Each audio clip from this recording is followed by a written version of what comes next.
Hey guys, today I'm going to show you how to reverse contour with a foundation that's slightly deeper than your complexion. Do you have foundations that you use for the summer because you're a little deeper in the summer because you tan, but then in the winter you have a different foundation because the summer ones are a little too deep, but now your tan has faded and all of that, so now you're a little lighter and now you have to kind of go back and forth with foundations, but you like the other formula? It's a mess, I know. And with the prices on cosmetics nowadays, do you really want to run out and buy new foundations every single time? Not everyone wants to do that. And that's where reverse contour comes into play. It's a really great technique that you can implement when you want to use a foundation that's slightly deeper than your complexion. The video idea came to me when I was trying an Estee Lauder Double Wear foundation, which I used to not necessarily love. It was like a love-hate relationship years and years and years ago. Estee Lauder ended up sending me the foundation again, and I didn't even know they had reformulated the foundation. So I gave this baby a second shot. The only problem is it is a deeper shade than my complexion. So I had to reverse contour when I did the second chance try on to make the foundation shade work for me.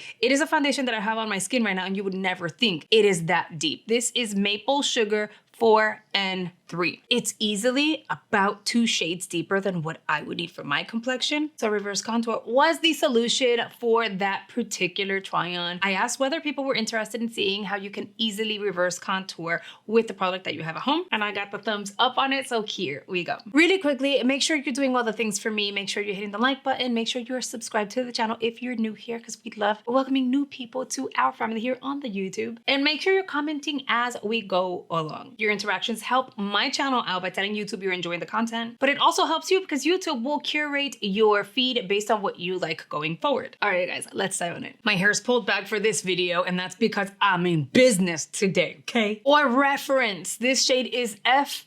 Ay, Dios mío, ya empezamos. I was doing so great. This is 4 and 3 Maple Sugar. This is what she is going to look like. It doesn't come with a pump. I'm not gonna get into that again because I complain a lot, I know. For starters, we're gonna go ahead and prep the skin. Prep the skin however you prefer. I am using the Serumizer by MAC because it is amazeballs. This has nothing to do with reverse contouring, pero you absolutely need to. You need to prep your skin if you want your foundation, your base, your finish, everything to just look delicious on the skin, smooth, pretty. Plus, if you don't skin prep, you're applying makeup directly onto the skin, which causes breakouts, acne, and just your pores to get pretty clogged, and we don't want that. We're gonna apply it like you normally would. If you use a beauty sponge, use your sponge. If you're gonna use a brush, then use your brush. I am going to use the BK Beauty 101 because it just makes stamp. I want you guys to get a visual of what that looks like. Like, I know it looks like it matches my neck, but it really doesn't. Once this baby is applied everywhere and it sets, it is definitely deeper than it needs to be. Watch. Just watch. Look how much darker. We're gonna apply that foundation literally everywhere. I mean, skip the under eye, but you know what I mean. Reverse contouring is only gonna work if the foundation is deeper than your complexion and not lighter. And in terms of depth, it has to be just a few shades deeper than your complexion. You can't do like a really rich, deep shade all over the face and reverse contour and think it's gonna look natural, because it's just really not. This is kind of like a trick to make your foundation work for you in the event that it's slightly darker. So see what I'm saying? Like, it kind of looks like it wants to match my neck, but it's too deep to be the perfect match, but somehow still light enough to where I'm able to make her work. I don't know if it's making sense.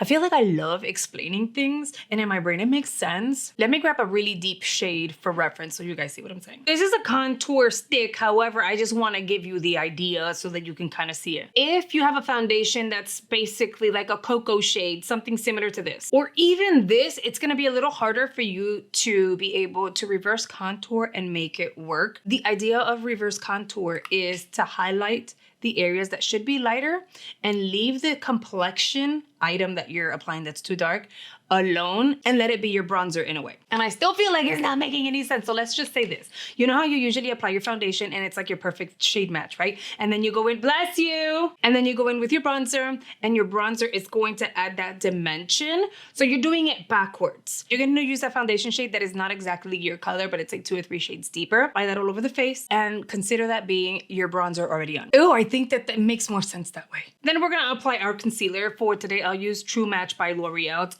ice ball. You're gonna apply your concealer specifically in the areas that you would normally apply your concealer. Believe it or not, reverse contour is actually very easy. Just your normal spots. You wanna bring back the lightness to the skin. So you know how you typically want to brighten the under eye, the sides of your nose, the bridge, the T-zone, your chin. In this case, you're going to bring some out here because now it's too dark. You want that bright, and some over here as well. Typically, your bronzer would be along your cheekbones and your temples, but it wouldn't be too dark in this area. So you want to bring out the light, and then it would be a little too dark here, and you don't want that. So this area here is going to brighten this area. You don't even have to go into your jawline to like sculpt it or anything. I will use a clean little brush. So you guys saw what the skin looked like. It's flat, but it's the wrong color. So I'm blending the lighter shade. Wow, this concealer set pretty quickly. I'm just gonna blend that concealer to brighten the areas that are a little too deep for me and bring that brightness. So it's already coming together. See how the forehead is all one color, but then here, you're starting to notice the difference. It's really gonna be about placement and the shades that you're using. Look at this side, it's already looking so good. This is a BK Beauty 110. I'm going to blend out the nose. And see, I don't even have to sculpt the side of my nose because I already have foundation on it. So by going in with that concealer to highlight the bridge, we're good there. And I'll do the same thing on the under eye on my right. Now this is gonna work with liquid or cream products. If you have a powder, don't do this with a powder, girl, because it's not gonna work. You wanna use creams or liquids because the formula is wet. So you're able to manipulate it and make it all blend together. Okay, so this is what we're looking like. See how it's making more sense? Now I'm looking at the skin and I can determine like where else do I want that lift. So you see how this here pulls up? It's beautiful, it looks great. Before I set any part of it, I think I might, because this here looks really good and it's nice and bright. This is a really good concealer, by the way. I think I might want to brighten, kind of chisel this out a little bit. It's going to help give that lifted effect. And remember, this area here doesn't require too much darkness. Yes, there's way more to the technique. There's way more that you can do to it and manipulate, but I'm trying to show you guys this easiest way that you can do this at home. You don't have to be a pro makeup artist to kind of like make product work for you, you know? I can sit here and start going through the color wheel and color theory and all this mess, but do you really care about that? No, because I'll be honest, I didn't care about that either. I just want to know how to do it so I can make it work and move on with my day. And that's why I'm here, because I teach you how to do things so much easier. Damn, see that? So now we're looking balanced. Now we're looking like normal. So I made that deeper foundation shade work for me. Had it been way too deep, that was not gonna work, girl. It was not gonna work. That concealer is amazing. Like, it hasn't even settled under the eye or like fine lines or anything. Powder puff, I am going to kind of like pat some powder under there. I'm using my Gerard Cosmetics. This is something you don't want to over powder either, because if you over powder it, then you're brightening those darker areas. So see, I'm gonna skip on bronzer as a whole because I don't need it anymore. That foundation, which is here, is playing the role of my bronzer. I'm going in with whatever's left on the powder puff, which usually has some product, and I'm gonna set that concealer so it doesn't feel tight, it doesn't feel dry, it doesn't feel tacky. It just feels kind of like, oh, you set your concealer. It's lightweight. So now you can go in and just kind of resume your makeup as you would. I'm gonna go in with this MAC Groovy Glow Play Cushion Blush because I love her. I did a shorts with it. It's so pretty and lightweight and comfortable, and it has a smidge of radiance to it. So pretty, right? So I am gonna pat that directly over my bronzer, which is the foundation, of course. And I'll bring her up. This blush is so nice because it's like forgiving. I'm gonna fill in the brow really quickly. I'm gonna use my Benefit Precisely My Brow Wax, but this one has color to it, which I really like. I like the original, but I really like this one too. This is in number 6. Just gonna quickly, look how tiny, love, and it helps my brows look natural. We're gonna keep her simple today. I just really wanted to show you guys how to reverse contour and the easiest way to do it. Sometimes beauty terms can seem slightly intimidating, but guys, look how simple that was. and I made the foundation work for me. In case you're interested in this very simple but super pretty and wearable pinky lip, this is my Flexi Slick with Ofra in Chica. Look how forgiving and lightweight it is. You can definitely apply more and make it extra pink, but I'm going real simple for today's makeup, girl.